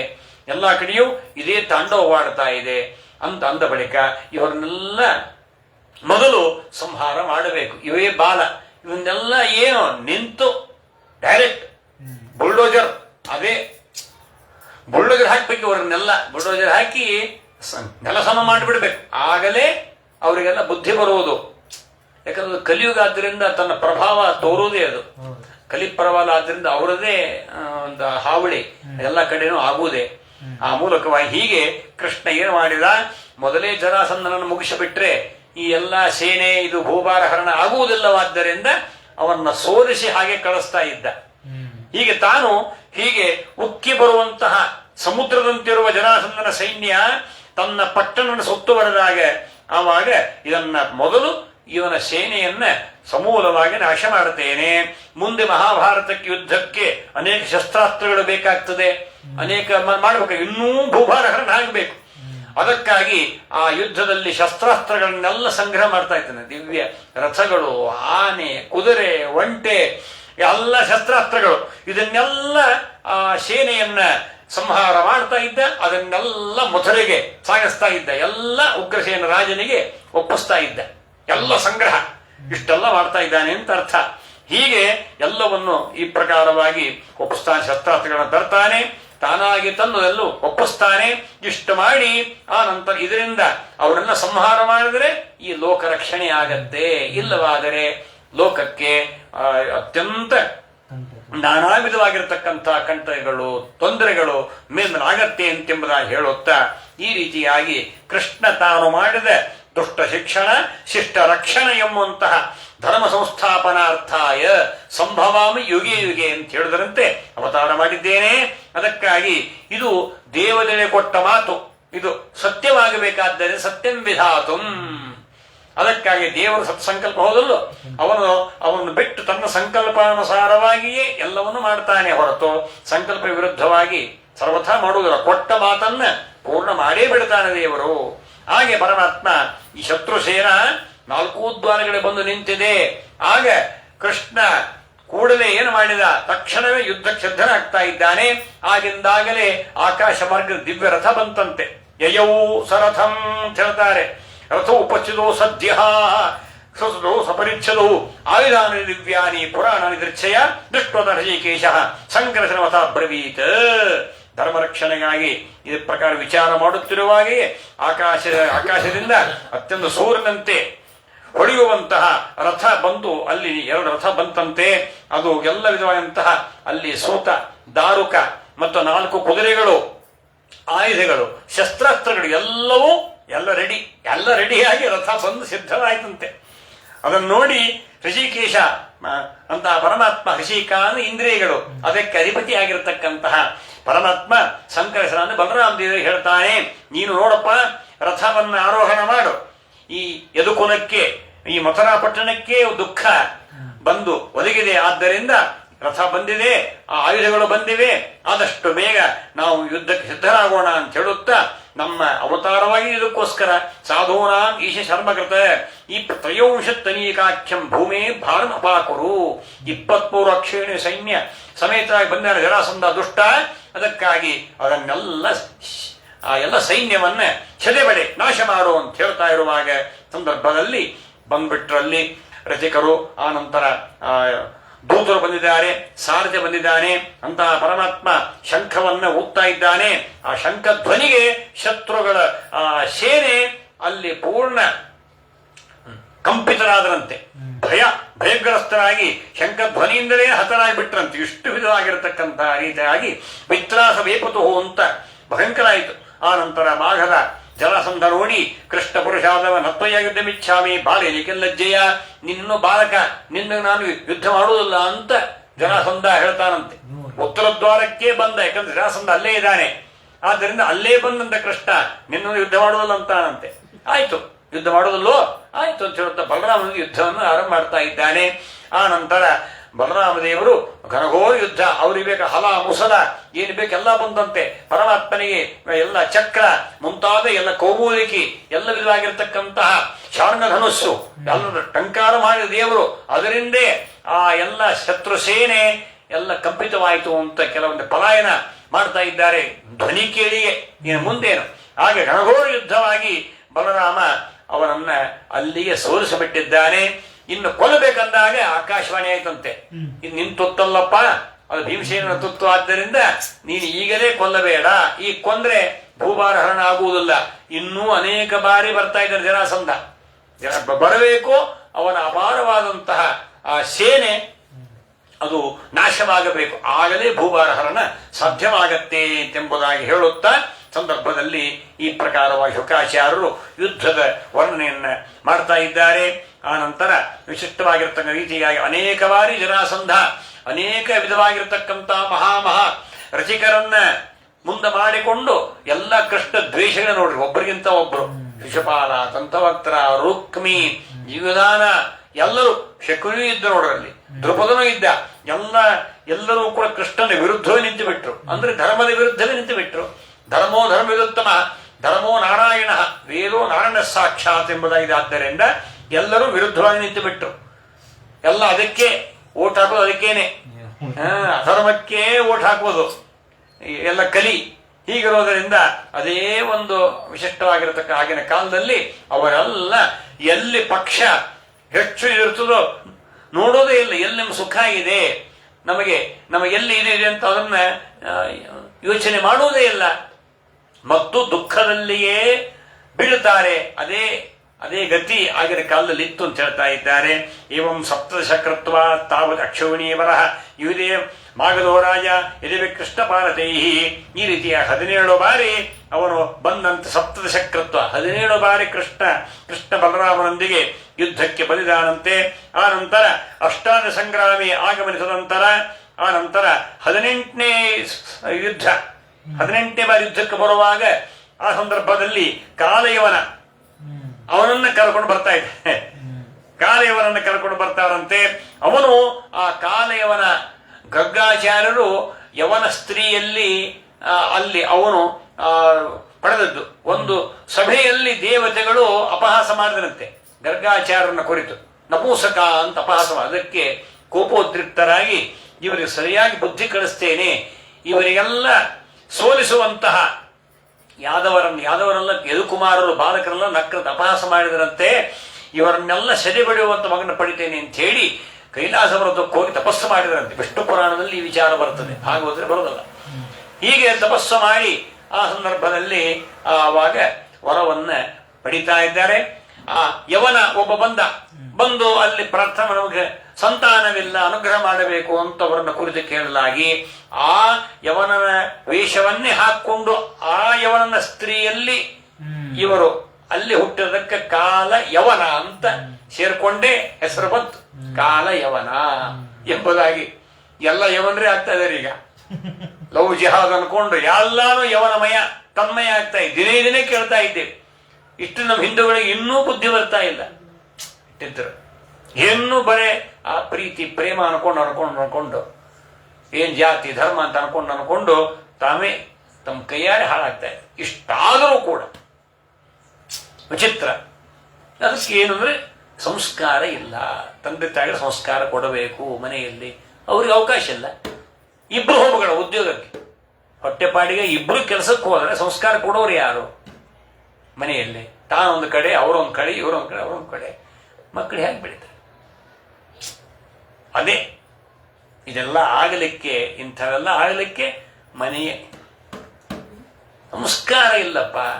ಶಾಲೆಯಲ್ಲೂ ಅದೇ, ಸ್ಕೂಲ್ ಇಲ್ಲೇ ಕೊಡೋದು ಅಲ್ಲೇ ಕೊಡ್ತಾರೆ. ಮನೆಯ ಮೊದಲ ಪಾಠಶಾಲೆಗಳು ಮಕ್ಕಳಿಗೆ ಇಲ್ಲೇ ಇಲ್ಲ. ಇದು ಮೂಲ ಇದೇ ಘನಘೋರ ಆಗಿಬಿಟ್ಟಿದೆ. ಅವ್ರ ಅವಕಾಶ ಯಾವಾಗೋ ಹೋಗ್ತಾರೆ, ಯಾವಾಗೋ ಬರ್ತಾರೆ. ಮಕ್ಕಳು ಹೇಗಿದ್ರು, ಎಲ್ಲಿ ಹೋದ್ರು, ಎಲ್ಲಿ ಬಂದ್ರು, ಏನ್ ತಿಂದ್ರು, ಏನು ಉಂಡ್ರು, ಏನು ಗೊತ್ತಾಗ್ತದೆ ಹೇಳ್ರಿ. ಶೋಚನೀಯ ಸ್ಥಿತಿಯ ಎದುರಾಗಿಬಿಟ್ಟಿದೆ. ಹೀಗೆ ಇಂತಹ ಒಂದು ಪರಿಸ್ಥಿತಿ ಉಂಟಾಗಿದೆ. ಆ ನಂತರ ಅಲ್ಲಿ ಆ ಗರ್ಗಸುತನೆ, ಅವನ ಹೆಸರೇ ಕಾಲಯವನ ಅಂತ. 3.5 ಕೋಟಿ ಅಂತಹ ಸೈನ್ಯ ಅವಂದು. 23 ಅಕ್ಷೋಹಿಣಿ ಸೈನ್ಯ ಅಲ್ಲೇನೆ ಅವೊಂದು ಪ್ರತ್ಯೇಕ ಸೈನ್ಯ. ಹೀಗೆ ಈ ರೀತಿಯಾಗಿ ಹತಾನೇಕ ಅಶಿಷ್ಟ ಸಿಂಹಮೋದಸ ವಧ್ಯಮಾನಂ ಹತಾರಾತಿಂ ಪಾಶೈ ವರ್ಣಮಾನಶೈ ಅನೇಕ ವಿಚಾರಗಳನ್ನ ಯುದ್ಧದ ಬಗ್ಗೆ ವಿಶೇಷವಾಗಿ ಎಲ್ಲ ಹೇಳ್ತಾ ಇದ್ದಾರೆ. ಕಾಲಯವನು ಯುದ್ಧಕ್ಕೆ ಬಂದ. ಕಾಲಯವನ ಮುಂದೆ ಅದೇ ರೀತಿಯಾಗಿ ಇವನು ಏನು ಮಾಡಿದ, ಇವರನ್ನು ಸಂಹಾರ ಹೇಗೆ ಮಾಡಬೇಕು ಅಂತ ಹೇಳುತ್ತೆ. ಕೃಷ್ಣ ಅವತ್ತೇನು ಮಾಡಿದ, ಏನು ಶಸ್ತ್ರಾಸ್ತ್ರಗಳು ಏನೋ ತರದೆ ಬರಿಗೆಯಲ್ಲಿ ಬಂದ. ಸುಮ್ಮನೆ ಬರಿಗೆಯಲ್ಲಿ ಹೊರಗೆ ಬರ್ತಾನಂತ. ಹೊರಗೆ ಬಂದು ನೋಡ್ದ, ಇವನು ಶಸ್ತ್ರಾಸ್ತ್ರಗಳಲ್ಲಿ ಸುಮ್ಮನೆ ಬಂದಿದ್ದಾನ ಅಂತ ತಿಳ್ಕೊಂಡು ಯೋಚನೆ ಮಾಡುತ್ತಾ ಆವಾಗ ಕಾಲಯವನು ತಾನೂ ಕೂಡ ಶಸ್ತ್ರ ಇಲ್ಲದೇನೆ ಬಂದಂತೆ ಓಡೋಡಿ ಬರ್ತಾ ಇರುವಾಗ ಕೃಷ್ಣನು ಓಡತೊಡಗಿದ. ಹೊರತು ಅವನು ಕೃಷ್ಣ ಓಡಿದ್ದು ಸರ್ವಥ ಜರಾಸಂಧನನ್ನ ಕೊರದೆ ಬಿಟ್ಟದ್ದಾಗಲಿ ಯುದ್ಧದಲ್ಲಿ ಎಲ್ಲ ಪಲಾಯನ ಮಾಡಿದ್ದೆಲ್ಲ ಕೇವಲ ನಟನೆ ಮಾತ್ರ. ಹೆದರಿ ಅಲ್ಲ. ಅವನಿಗೆ ಬುದ್ಧಿ ಕಲಿಸಬೇಕಾಗಿದೆ. ಅವನ ಎಲ್ಲ ಸೇನೆಯನ್ನು ನಿಗ್ರಹ ಮಾಡಬೇಕಾಗಿದೆ. ಅದು ವಿಚಾರ. ಹೊರತು ಇಲ್ಲಿ ಕೃಷ್ಣ ಯುದ್ಧದ ಪಲಾಯನ ಮಾಡಿದ ಅಂತ ಅರ್ಥವಲ್ಲ. ಕಾಲಯವನನ್ನ ಓಡಿಸಿ ಅವನಿಗೆ ಬುದ್ಧಿ ಕಲಿಸಬೇಕು ಅಂತ ಹೇಳಿ ಅವನು ಸಂಹಾರ ಮಾಡಬೇಕಾಗಿದೆ. ಆ ನಿಟ್ಟಿನಲ್ಲಿ ಪರಮಾತ್ಮ ಎಲ್ಲಾ ಕಡೆ ಕೃಷ್ಣ ಓಡಿದ. ಎಷ್ಟು ಕಡೆ ಓಡ್ತಾನೆ. ಹಾಗೆ ಇವನು ಓಡಿ ಒಳಗೆ ಒಂದು ಗುಹೆ ಒಳಗೆ ಕೃಷ್ಣ ಅಲ್ಲಿ ಪ್ರವೇಶ ಮಾಡ್ತಾ ಇದ್ದಾನೆ. ಅಲ್ಲಿ ಪ್ರವೇಶ ಮಾಡಿ ಮುಚುಕುಂದ ಮಲಗಿದ್ದ. ಮಾಂಧಾವ್ ಚಕ್ರವರ್ತಿ, ವಿಕ್ಷ್ವಾಕು ವಂಶದಲ್ಲಿ ಬಂದಂತಹ ಮಾಂಧಾತ ಚಕ್ರವರ್ತಿ ಅವರ ಮಗನೇ ಮುಚುಕುಂದರಾಯ, ಅವನು ಭಗವಂತನ ಭಕ್ತ. ಕಾಮನ ಪಿತ ಮುಚುಕುಂದ ವರದನ ಅಂತ ಮುಚುಕುಂದ ಮಲಗಿದ್ದ. ಅವನ ಮೇಲೆ ತನ್ನ ಉತ್ತರೀಯವನ್ನ ಅಲ್ಲಿ ಹೊದಿಸಿ ಕೃಷ್ಣ ಅಲ್ಲೇ ಮರೆಯಲ್ಲಿ ನಿಂತಿದ್ದಾನೆ. ಈ ಕಾರ್ಯವನ ಆ ಗುಹೆಯ ಒಳಗೆ ಹೋಗಿ ನೋಡ್ತಾ ಇದ್ದಾನೆ. ನನಗೆ ಹೆದರಿ ಇಲ್ಲಿ ಮಲಗಿದ್ದೀಯ ಅಂತ ಹೇಳುತ್ತಾ ಕಾಲಿನಿಂದ ಒದ್ದು ಬಿಟ್ಟ. ಒದ್ದ ತಕ್ಷಣವೇ ಅಲ್ಲಿ ಎದ್ದು ನೋಡಿದ ಕೂಡಲೇ ಅವನ ದೃಷ್ಟಿಯಿಂದಲೇ ಸುಟ್ಟು ಬೂದಿ ಆಗ್ತಾನೆ. ಆವಾಗ ಪರೀಕ್ಷಿತ ಪ್ರಶ್ನೆ ಮಾಡಿದೀನಿದು, ಅವನ ದೃಷ್ಟಿ, ಅವನ ನಿದ್ರೆ, ಅವನು ಯಾರು ಅಂತಂದಾಗ ಅವನ ಎಲ್ಲ ಇತಿಹಾಸ ಹೇಳ್ತಾ ಇದ್ದಾರೆ. ದೇವತೆಗಳು ಯುದ್ಧದಲ್ಲಿ ಸಹಾಯ ಮಾಡಿದ, ದೇವತೆಗಳು ಪ್ರಸನ್ನರಾಗಿ ವರ ಕೊಟ್ಟಿದ್ದಾರೆ. ವರ ಕೊಟ್ಟು ಅಖಂಡ ನಿದ್ರೆ. ಅವನು ಕೇಳಿದ, ಪಾಪ ಬಹಳ ಆಯಾಸ ಆಗಿದೆ ಅಂತ. ನೋಡ್ರಿ, ಕುಂಭಕರ್ಣ ಕೇಳಿದ ಅಖಂಡ ನಿದ್ರೆ. ಹಾಗೆ ಅವನು ಕೇಳಿದ್ದೆ ಬೇರೆ, ಅವನು ಕೇಳುವುದರೊಳಗೆ ನಿದ್ರೆ ಅಂತ ಬಂದ್ಬಿಡುತ್ತಂತೆ. ಹೀಗಾಗಿ ಇವನು ನಿದ್ರಾ ಕೇಳಿಬಿಟ್ಟಿದ್ದ. ಹೀಗಾಗಿ ಅವನ್ನು ಉದ್ಧಾರ ಮಾಡೋಕ್ಕೋಸ್ಕರವಾಗಿ ಕೃಷ್ಣ ಈ ವ್ಯಾಪಾರ ಮಾಡಿ ಏಕಕ್ರಿಯಾ ದ್ಯರ್ಥಕರಿ ಬಭೂವ ಅಂತ ಕೃಷ್ಣ ಒಬ್ಬನ್ನ ನಿಗ್ರಹ ಮಾಡಿದ, ಇನ್ನೊಬ್ಬರ ಅನುಗ್ರಹ. ನಿಗ್ರಹ ಅನುಗ್ರಹ ಎರಡೂ ಇದು ಕೃಷ್ಣ ಮಾಡುವಂತ, ದೇವರು ಮಾಡುವಂತ ವ್ಯಾಪಾರ ಇದು. ಹೀಗಾಗಿ ದೇವತೆಗಳು ಇನ್ನೊಂದು ವರ ಕೊಟ್ಟಿದ್ರು, ನಿನ್ನ ನಿದ್ರಾಭಂಗ ಯಾರು ಮಾಡ್ತಾರೋ ನಿನ್ನ ದೃಷ್ಟಿ ಬಿತ್ತು ಕೂಡಲೇ ಸುಟ್ಟು ಬೂದಿ ಆಗಲಿ ಅಂತ ವರ. ಆ ವರ ಇಲ್ಲಿ ಸಾರ್ಥಕ ಆಯಿತು. ಅವನ ಸಂಹಾರ ಆದ ಕೂಡ ಕೃಷ್ಣ ಮುಂದೆ ಬಂದು ನಿಂತ. ಆಗ ಎಲ್ಲ ಅಂತಹ ಆ ಕೃಷ್ಣ ಪರಮಾತ್ಮನ ನೋಡಿ ಆವಾಗ ಮುಚುಕುಂದ ಭಕ್ತಿಯಿಂದ ಸ್ತೋತ್ರ ಮಾಡ್ತಾನೆ. ಅದ್ಭುತವಾದಂತಹ ಸ್ತುತಿ ಇದೆ, ಅದು ಮುಂದೆ ಬರ್ತದೆ. ಹೀಗೆ ಆ ಮುಚುಕುಂದ ಎಷ್ಟು ಯುಗ ಕಳೆದು ಬಿಟ್ಟಿತ್ತು ನೋಡ್ರಿ. ಅಷ್ಟಪರಿ ಯುದ್ಧ, ಅಷ್ಟಪರಿ ಅವನು ಆ ರೀತಿಯಾಗಿ ನಿದ್ರೆ ಮಾಡಿದ್ದ. ಅದರಿಂದ ಹೀಗೆ ನಿದ್ರೆ ಮಾಡಿದರೆ ನಿನಗೆ ಉತ್ತಮ ಗತಿ ಹೇಗಾಗ್ತದಪ್ಪ? ಉತ್ತಮ ಗತಿ ಆಗಬೇಕಾದ್ರೆ ನೀನು ಸಾಧನ ಮಾಡಬೇಕು. ಬರೇ ಮಲ್ಕೊಂಡ್ರೆ ಸಾಧನ ಆಗತ್ತ? ಇಲ್ಲ. ಆ ಕಾರಣಕ್ಕೋಸ್ಕರವಾಗಿ ಅವರನ್ನು ಉದ್ಧಾರ ಮಾಡಿದ. ಒಟ್ಟಿಗೆ ಕಾಲೇವನು 3 ಕೋಟಿ ಎಲ್ಲ ಸೈನ್ಯ ಸಮೇತನಾಗಿ ಬಂದರೂ ಅವನ ಆಟ ನಡೀಲಿಲ್ಲ. ಜರಾಸಂಧನ ಆಟ ಅಲ್ಲಿಯೂ ಕೂಡ ನಡೀಲಿಲ್ಲ ಅಂತ ಹೇಳ್ತಾ ಇದ್ದಾರೆ. ಹೀಗೆ ಮುಂದೆ ಈ ಪ್ರಕಾರವಾಗಿ ಮುಂದೆ ಹೋಗುವಾಗ ಇಂತಹ ಮಹಾ ದುಷ್ಟರನ್ನು ನಿಗ್ರಹ ಮಾಡುತ್ತಾ ಜರಾಸಂಧನನ್ನ ಕೊಲ್ಲದೆ 18 ಬಾರಿ ಬಂದಿದ್ದು ಕಾಲೇವನ. ಅದಕ್ಕೂ ಮುಂಚಿತವಾಗಿ ಗೋಮಂತಕ ಪರ್ವತಕ್ಕೆ ಅವರೆಲ್ಲ ಪ್ರಯಾಣ ಮಾಡ್ತಾ ಇದ್ದ ಕೃಷ್ಣ ಬಲರಾಮರು. ಗೋಮಂತ ಪರ್ವತಕ್ಕೆ ಹೋದಾಗ ಅಲ್ಲಿ ಪರಶುರಾಮದೇವರು ಭೇಟಿಯಾಗಿದಂತೆ. ಅಲ್ಲಿಗೆ ಅಲ್ಲಿ ತಂಗಿದ್ದಾಗ ಮುಂದೆ ಅಲ್ಲಿ ಪರಶುರಾಮ ದೇವರು ಅಂತ ಇಬ್ಬರು ಭೇಟಿಯಾಗಿ ಇಲ್ಲಿ ಕೆಳಗಡೆ ಕರವೀರಪುರ ಅಲ್ಲಿ ಸೃಗಾಲ ವಾಸುದೇವ ಅವನು ಲೋಕಕಂಟಕನಾಗಿದ್ದಾನೆ, ಅವನು ಸಂಹಾರ ಮಾಡಬೇಕು ಅಂತ ಪರಶುರಾಮದೇವರು ಹೇಳ್ತಾರೆ ನೋಡ್ರಿ. ಅವರು ತಪಸ್ಸು ಮಾಡ್ತಾ ಇದ್ದಾರೆ. ಈಗ ತಾನು ರೂಪ ಬೇರೆ ಅಲ್ಲ, ಪರಶುರಾಮದೇವ ಸಂಹಾರ ಮಾಡುವುದಾಗಿತ್ತು. ಆದರೆ ಕೃಷ್ಣ ತಂದೆ ರೂಪ, ತಾನು ಮಾಡೋದೇನು ಪರಶುರಾಮದೇವರು ಎಲ್ಲ ಒಂದೇ, ತಾನೇ ಮಾಡಿದ ಹಾಗೆ. ಅದಕ್ಕಾಗಿ ಕೃಷ್ಣ ಬಲರಾಮರ ಕೃಷ್ಣರು ಭೂಭಾರೋತ್ತಾರಣಾಯಚ, ಭೂಭಾರ ಹರಣಕ್ಕಾಗಿಯೇ ಕೃಷ್ಣ ಅವತಾರ ಮಾಡಿದ್ದಾದ್ದರಿಂದ ಅವನ್ನೇ ಸಂಹಾರ ಮಾಡಬೇಕು. ರಾಜಸೂಯಾಗದಲ್ಲಿ ಅಲ್ಲಿ ವೇದವ್ಯಾಸದೇವರು ಇದ್ರು, ಪರಶುರಾಮ ದೇವರು ಇದ್ರು. ಅವರೆಲ್ಲ ಕೃಷ್ಣನಿಗೆ ಅಗ್ರ ಪೂಜೆ ಅಂತಂದ್ರು ನೋಡ್ರಿ. ಮೊದಲೇ ಅವತಾರ ಆಗಿದೆ ಅವ್ರದೆಲ್ಲ, ಅವ್ರಿಗೆ ಮಾಡ್ಬೋದಾಗಿತ್ತು. ಎಲ್ಲ ಒಂದೇ ರೂಪ. ನನಗೆ ಮಾಡಿದ್ರಷ್ಟೇ, ಕೃಷ್ಣನ ಮಾಡಿದ್ರಷ್ಟೇ, ನನಗೆ ಮಾಡಿದ ಹಾಗೆ. ನಾನು ಬೇರೆಲ್ಲ ಅಂತಹ ರೀತಿಯಾಗಿ ಪರಶುರಾಮ ದೇವರು ಬೇರೆ ಅಲ್ಲ, ವೇದವ್ಯಾಸರು ಬೇರೆ ಅಲ್ಲ. ಹೌದಲ್ಲೋ? ಅವ್ರು ವಾಸಿಷ್ಠ ಕೃಷ್ಣ, ಯಾದವ ಕೃಷ್ಣ ಅಷ್ಟೇನು, ಎಲ್ಲ ಒಂದೇ ರೂಪ. ಎಲ್ಲಿ ಮಾಡಿದ್ರು ನಾರಾಯಣನಿಗೆ, ಭಗವಂತನಿಗೆ ಎಂಬುದಾಗಿ ಅನುಸಂಧಾನ ಇದೆ. ಆದ್ದರಿಂದ ಅದಕ್ಕಾಗಿ ಕೃಷ್ಣನಿಗೆ ಅಗ್ರ ಪೂಜೆ ಆಗಬೇಕು ಅಂತ ಭೀಷ್ಮಾಚಾರ್ಯರು ಅದನ್ನೇ ಸಾರಿದರು. ಅದೇ ಪ್ರಕಾರವಾಗಿ ಅಗ್ರ ಪೂಜೆ ಆಯಿತು ಅಂತ ನಾವು ಕಥೆಯಲ್ಲಿ ಕೇಳ್ತಾ ಇದ್ದೇವೆ. ಹೀಗೆ ಅಲ್ಲಿ ಒಂದು ಘಟನೆ ನಡೀತು ಅಂತ ಹೇಳ್ತಾ ಇದ್ದಾರೆ. ಶ್ವೇತದ್ವೀಪದ ಅವರ ಕಥೆ ಹೇಳ್ತಾರೆ. ಶ್ವೇತದ್ವೀಪದಲ್ಲಿ ಕೃಷ್ಣನನ್ನ ಪೂಜೆ ಮಾಡಲಿಕ್ಕಾಗಿ ಅಂತಹ ಭಗವನ್ ನಾರಾಯಣ ಪರಮಾತ್ಮನನ್ನ ಅರ್ಚನೆ ಮಾಡಬೇಕು. ಬ್ರಹ್ಮಾದಿ ದೇವತೆಗಳೆಲ್ಲ ಅಲ್ಲಿ ಬಂದ್ರಂತೆ ಶ್ವೇತದ್ವೀಪವಾಸ ಪರಮಾತ್ಮನಿಗೆ. ಅಲ್ಲಿ ವಿಶೇಷವಾಗಿ ಪ್ರಾರ್ಥನೆ ಮಾಡಿ ಪೂಜೆ ಮಾಡಿ ಎಲ್ಲವನ್ನು ಮಾಡಿದಾಗ ಅಲ್ಲಿ ಬಲಿರಾಜನು ಇದ್ದಲ್ಲಿ, ಬಲಿಚಕ್ರವರ್ತಿನೂ ಇದ್ದ. ಅವನ ಅಸುರ ಭಾವ ಅದನ್ನ ಬ್ರಹ್ಮಾದಿ ದೇವತೆಗಳಿಗೆ ತೋರಿಸಬೇಕು ಅಂತ ಕೃಷ್ಣ ಅಲ್ಲಿ ಅಂತಹ ಪರಮಾತ್ಮ ಸಿಮನ್ ನಾರಾಯಣ ದೇವರು ನಟನೆ ಮಾಡ್ತಾರೆ. ನೀವೆಲ್ಲ ನಿದ್ರಿಸಿದವರಂತೆ ನಟನೆ ಮಾಡ್ರಿ, ನಾನು ಕೂಡ ನಿದ್ರಿಸಿದವರಂತೆ ನಟನೆ ಮಾಡ್ತೇನೆ, ಆಗ ಈ ಒಂದು ವ್ಯಾಪಾರ ಗೊತ್ತಾಗತ್ತೆ ಅಂತಂದಾಗ ಎಲ್ಲರೂ ಮಲಗಿದ್ದನ್ನು ನೋಡಿ ಕೃಷ್ಣ ತಾನು ಏನು ಮಾಡಿದ, ಈ ಬಲಿಚಕ್ರವರ್ತಿ ಅವನ ವ್ಯಾಪಾರ ಅರಿಯದೆ ಆ ಮೋಹದಿಂದ ನನ್ನನ್ನ ಇವನು ಪಾದ ತೊಡುವುದು ಅಟ್ಟು ಬಿಟ್ಟ. ಎಲ್ಲ ಶುಕಾಚಾರ್ಯದಿಂದ ಎಲ್ಲ ಪಡ್ಕೊಂಡಿದ್ದೆ ನಾನು, ಎಲ್ಲವನ್ನೂ ಮೂರೇ ಪಾದದಿಂದ 2 ಪಾದ ಎಲ್ಲ ಅಳೆದು ಹಾಕಿಬಿಟ್ಟ, ನನ್ನನ್ನು ತೊಳೆದು ಹಾಕಿಬಿಟ್ಟ. ಅದಕ್ಕಾಗಿ ಆ ಒಂದು ಸೇಡು ತಿಳಿಸ್ಕೊಳ್ಳೋಕ್ಕಾಗಿ ಮಲಗಿದವನಂತೆ ತೋರಿದಂತಹ ನಾರಾಯಣ ದೇವರ ಕಿರೀಟವನ್ನೇ ಕದ್ದಂತೆ ಬಲಿಚಕ್ರವರ್ತಿ. ಅದನ್ನು ಗರುಡದೇವರಲ್ಲೇ ಇದ್ರು. ಕಿರೀಟ ಕದ್ದು ಓಡ್ ಹೋಗ್ತಾನೆ ತನ್ನ ಲೋಕಕ್ಕೆ. ಹೋಗುವ ಗರುಡದೇವರು ಬೆನ್ನತ್ತಿ ಯುದ್ಧ ಮಾಡಿ ಅವರನ್ನ ಸೋಲಿಸಿ ಆ ಕಿರೀಟವನ್ನು ತಂದು ಇಲ್ಲಿ ಗೋಮಂತಕ ಪರ್ವತದ ಕೃಷ್ಣನಿಗೆ ಅದನ್ನು ತೊಡಿಸಿದ್ರಂತೆ. ಕರೆಕ್ಟಾಗಿ ಕೂಡ್ತಂತವು. ಇವತ್ತಿಗೂ ಅಪ್ರಮೇಯ, ಮೇಲುಕೋಟೆ ಅಪ್ರಮೇಯ ದೇವರಿಗೆ ಆ ಕಿರೀಟ ಇವತ್ತಿಗೂ ಇದೆ. ಅದು ಸರಿಯಾಗಿ ಕೂಡ್ತದೆ. ಅಪ್ರಮೇಯ ಬೇರೆ ಅಲ್ಲ, ಕೃಷ್ಣ ಬೇರೆ. ಇದಕ್ಕೆ ಇದು ಸಾಕ್ಷಿ. ಇದು ಕೃಷ್ಣನೇ ಶ್ರೀಮನ್ನಾರಾಯಣ. ಆ ನಾರಾಯಣನ ಕಿರೀಟವೇ ಕೃಷ್ಣನಿಗೆ ಸರಿಯಾಗಿ ಕೂಡ್ಬೇಕಾದ್ರೆ ಕೆಲವರ ಕೂಡುದು ನೋಡ್ರಿ, ಅವ್ರ ಕಿರೀಟ ಅವ್ರ ಸೈಜೇ ಇರ್ತದೆ. ಅದು ಬೇರೆದಕ್ಕೆ ಹಾಕ್ತದೆ ಅಂದ್ರೆ ಇಲ್ಲ. ಈ ಕಿರೀಟ ಸೈಜು ಏನು ಮಾಡಿಸಿದ್ರೆ ಅದಕ್ಕೇನೇ ಮೀಸಲದು. ಹೀಗಿರೋದ್ರಿಂದ ಅಲ್ಲಿ ಈ ಬಂದು ಅಂತ ಗರುಡದೇವರು ಆ ಕಿರೀಟವನ್ನು ತಂದು ಕೃಷ್ಣನಿಗೆ ತೊಡಸ್ತಾರಂತೆ. ಆಗ ಅನುಗ್ರಹ ಮಾಡಿದರು. ಇದನ್ನು ತೋರಿಸಿಕೊಟ್ರು. ಅಂದ್ರೆ ಅಂತ ಕೃಷ್ಣ ಪರಮಾತ್ಮ ಅವನು ಸಾಮಾನ್ಯ, ಅವನು ಗೊಲ್ಲ, ಅವನು ಜಾರ, ಅವನು ಚೋರ, ಸಾಮಾನ್ಯ ಮಾನವನಲ್ಲ. ಅವನು ಸ್ವಯಂ ಭಗವಂತ ಶ್ರೀಮನ್ನಾರಾಯಣ ಎಂಬುದಾಗಿದೆ ಅವನು. ಅದಕ್ಕಾಗಿ ಇಂಥ ಮಹಿಮೆಯನ್ನೆಲ್ಲ ತೋರಿಸುತ್ತಾ ಪರಶುರಾಮ ದೇವರು ಹೇಳಿದಂತೆ ಅಲ್ಲಿಂದ ಗೋಮಂತಕ ಪರ್ವತದಲ್ಲೆಲ್ಲ ವಿಹಾರ ಮಾಡಿ ಆ ಪ್ರಕೃತಿಯೆಲ್ಲ ಸೌಂದರ್ಯವನ್ನೆಲ್ಲ ನೋಡಿ ಅಲ್ಲಿಂದ ಕರಿವೀರಪುರಕ್ಕೆ ಬಂದ ಕೊಲ್ಹಾಪುರಕ್ಕೆ. ಅಲ್ಲಿ ಆ ಅಸುರ ಸೃಗಾಲ ವಾಸುದೇವ ಅಪಾರವಾದಂತಹ ಸೇನಾ ಸಮೇತನಾಗಿ ಬಂದ ಯುದ್ಧಕ್ಕೆ ಬಂದಂತೆ. ಯುದ್ಧದಲ್ಲಿ ಅವನು ಚಕ್ರದಿಂದ ಅವರನ್ನು ಸಂಹಾರ ಮಾಡಿಬಿಟ್ಟ. ಕೃಷ್ಣ ಸಂಹಾರ ಮಾಡಿ ಎಲ್ಲ ಸೈನ್ಯವನ್ನು ಸಂಹಾರ ಮಾಡಿ ಮುಂದೆ ಅಲ್ಲಿಯೂ ಅವನ ಮಗನನ್ನೇ ಅಲ್ಲಿ ಪಟ್ಟಾಭಿಷೇಕ ಮಾಡಿ ರಾಜ್ಯವನ್ನು ಒಪ್ಪಿಸಿ ಇತ್ತುಗಳ ಬರ್ತಾ ಇರುವಾಗ ಈ ವಿಚಾರ ಜರಾಸಂಧನಿಗೆ ಗೊತ್ತಾಯಿತು.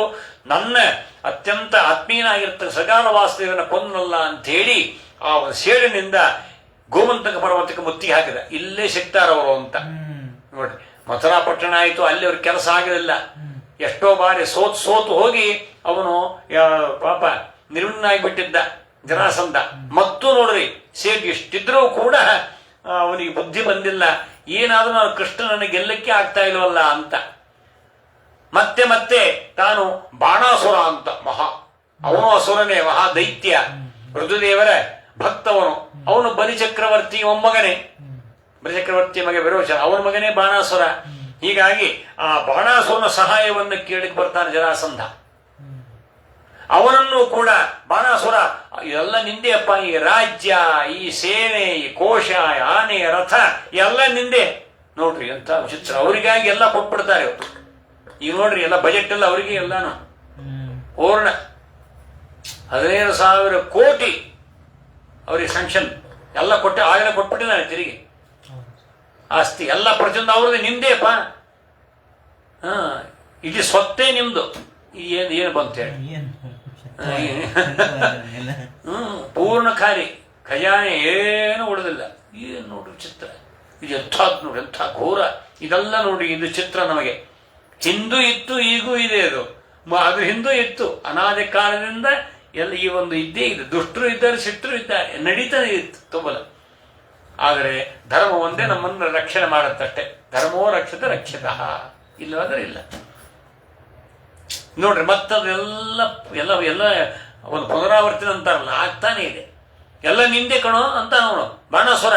ನಮ್ದೇನೂ ಇಲ್ಲ, ಏನು ಬೇಕು ಎಲ್ಲ ನಿಂದೆ ಅಂತ ಹೇಳಿ ಅಭಯ ಕೊಟ್ಬಿಟ್ಟ. ಆಯ್ತು. ಎಷ್ಟು ಹೇಳ್ದ ಜರಾಸಂಧ. ಎಷ್ಟು ಒಂದಲ್ಲ ಎರಡಲ್ಲಪ್ಪ, ಎಷ್ಟು ಬಾರಿ 18 ಬಾರಿ ಆಯ್ತು ಯುದ್ಧ. ಅಷ್ಟು ಬಾರಿ 23 ಅಕ್ಷೋಹಿಣಿ ಸೈನ್ಯ ಸಮೇತನಾಗಿ ನಾನು ಕಾದಾಡಿದೆ ಕೃಷ್ಣನೊಂದಿಗೆ. ಆದರೆ ಎಲ್ಲ ನಾಶ ಎಲ್ಲ ಸಂಹಾರ ಮಾಡಿಬಿಟ್ಟ. ನನ್ನನ್ನು ಮಾತ್ರ ಉಸಿರು ನನ್ನ ಮಾತ್ರ ಬಿಟ್ಟಿದ್ದಾನವನು. ಇಲ್ಲಾದ್ರೆ ನನ್ನನ್ನು ಸಂಹಾರ ಮಾಡಿಬಿಡ್ತಾನೆ. ಇಂಥ ಸ್ಥಿತಿ ಆಗಿಬಿಟ್ಟಿದೆ. ಅದಕ್ಕಾಗಿ ನೀನು ಕೊಡೋದು. ಅವನು ಕೊಟ್ಟ ಯಥೇಚ್ಛವಾಗಿ ಸಮೃದ್ಧವಾಗಿ. ಬಾಣಾಸುರನೂ ಸಹ ವಿಶೇಷವಾದಂತಹ ಸೇನಾ ಸಂಪತ್ತಿಯನ್ನ, ಅನೇಕ ಶಸ್ತ್ರಗಳು, ವಸ್ತ್ರಗಳು, ಆನೆ, ಕುದುರೆ, ರಥ ಪದಾರ್ಥ ಸೈನಿಕರು, ಸೇನಾ ನಾಯಕರು, ಬಲಿಷ್ಠರಾಗಿರ್ತಕ್ಕಂತಹ ಯೋಧರನ್ನ ಎಲ್ಲರನ್ನೂ ಕೊಟ್ಟು ಯುದ್ಧಕ್ಕೆ ಅವರನ್ನೆಲ್ಲ ಕಳಿಸಿದ. ಆದರೆ ಎಲ್ಲರನ್ನೂ ಸಹ ಸಂಹಾರ ಮಾಡಿದ. ಎಲ್ಲರೂ ಸಂಹಾರ ಮಾಡಿದ. ಬಾಣಾಸುರ ಮಾತ್ರ ಕೊಲ್ಲಿಲ್ಲ. ಯಾಕಂದ್ರೆ ಅಭಯ ಕೊಟ್ಟಿದ್ದಲ್ಲ, ನಿನ್ನ ಕುಲದಲ್ಲಿ ಏನೇ ತಪ್ಪು ಮಾಡಿದರೂ ಅವ್ರನ್ನ ಸಂಹಾರ ಮಾಡುವುದಿಲ್ಲ ಅಂಥೇಳಿ ಮಾತು ಕೊಟ್ಟಿದ್ದ ಪರಮಾತ್ಮ ಪ್ರಹ್ಲಾದರಾಜರಿಗೆ.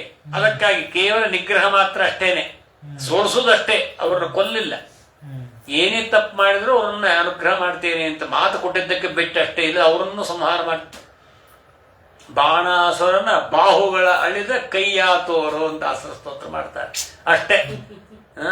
ಕೈಯಾತೋರು, ಕರುಣೆಗಳಸ ಕೈಯಾತೋರು ಅಂತ ಹೇಳ್ತಾ ಇದ್ದಾರೆ. ಹೀಗೆ ಅವನು ಬಂದ, ಅವನ ಘನಘೋರ ಯುದ್ಧವಾಯಿತು. ಯುದ್ಧ ಆದರೂ ಕೂಡ ಏನೂ ಆಗಲಿಲ್ಲ. ಎಲ್ಲರೂ ಕೂಡ ಈ ಪ್ರಕಾರವಾಗಿ ಆ ಒಂದು ಸೇನಾ ದೊಡ್ಡ ಪ್ರವಾಹವೇ ಅದು, ಅದನ್ನೆಲ್ಲ ಕೊಚ್ಚಿ ಹೋಗ್ತಾ ಇದೆ. ಅನೇಕ ಆದರೆ ಎಲ್ಲ ಆನೆ, ರಥ, ಕುದುರೆ ಮತ್ತೆಲ್ಲ ವಿಧವಾಗಿರ್ತಾರೆ ಶಸ್ತ್ರಾಸ್ತ್ರಗಳೆಲ್ಲವನ್ನೂ ಕೂಡ ರಾಜ್ಯಕ್ಕೆ ಅದನ್ನು ಕಳಿಸ್ತಾ ಇದ್ದಾನೆ. ದಿನೇ ದಿನೇ ಮಥುರಾ ಪಟ್ಟಣ ಜರ್ಜರಿತವಾಗ್ತಾ ಇದೆ.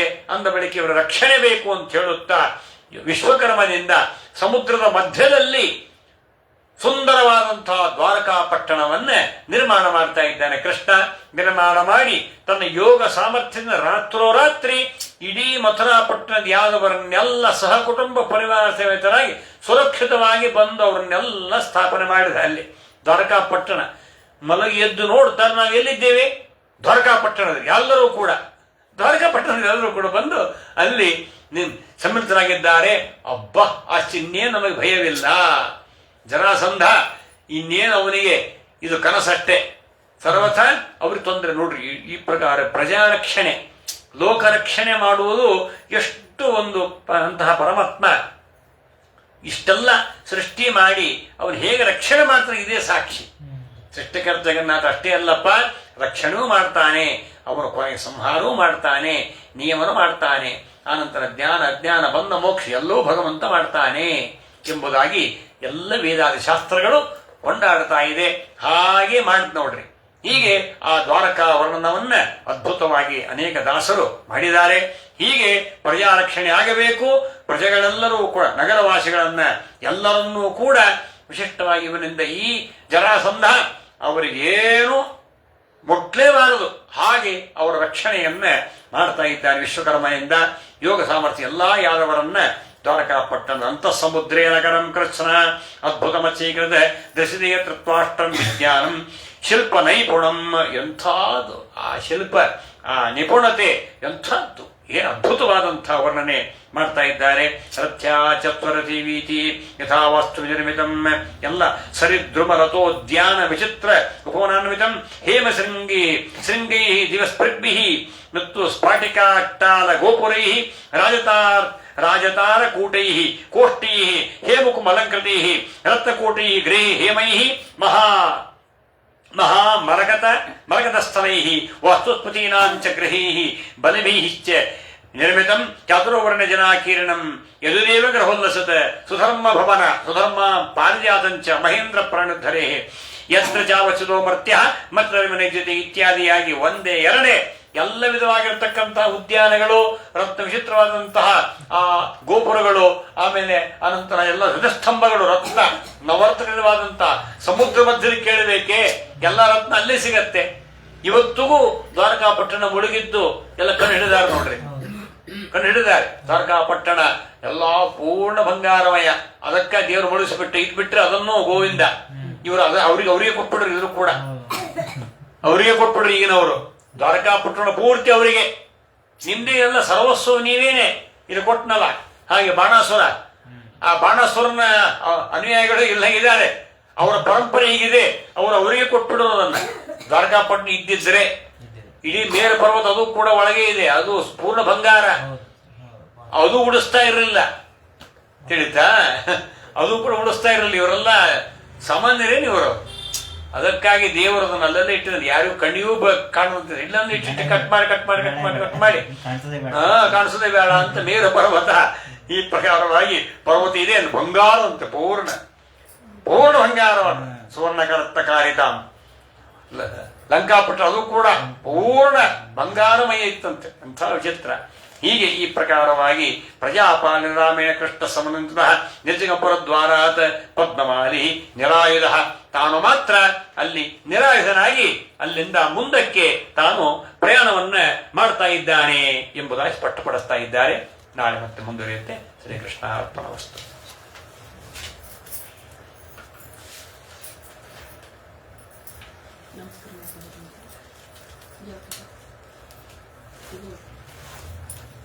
ನಿಖಿಲ ಗುಣಾನುಚಂದ್ರಮಾನವೋನಃ ಆನಂದ ತೀರ್ಥವರದೇ ಜಾಂಟಿ ಹೊಡಿತೀಯಾ?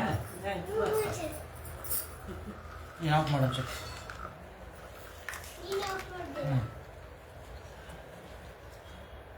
ಅಯ್ಯೋ ಇವನ